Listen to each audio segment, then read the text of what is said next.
Hello everyone, Dr. David Kulla here with Synergy Wellness. We have Stephanie here who has a hiatal hernia, and she has, you've had the hiatal hernia for over 20 years? I don't know how long, Doc. I hadn't been paying that much. How long have you had acid reflux? How many years? Probably 10 or so. 10 or so years. We've done the hiatal hernia maneuver on her, and how are you doing now? I have very little acid reflux. My breathing is better. I don't have the pain across my shoulders and the back, which was, I think, associated with the hiatal hernia. So I feel 95% better. There you go, folks.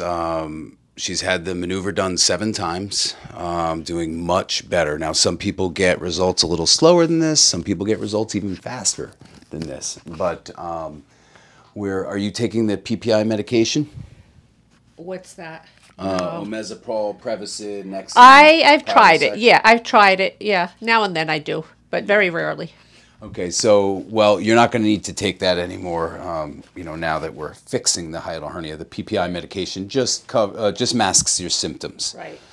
All right. Well, thanks for that testimonial. Very well. And we're going to set her up with a hiatal hernia self-help tool, but she lives right nearby, so if there are any problems, she can always come back in and have this maneuver done. Yes. It's safe and very effective. Thank you guys so much. If you got anything from this video, or even if you just like this view of the Empire State Building and the Chrysler Building, give me a like and don't forget to subscribe. Appreciate you guys.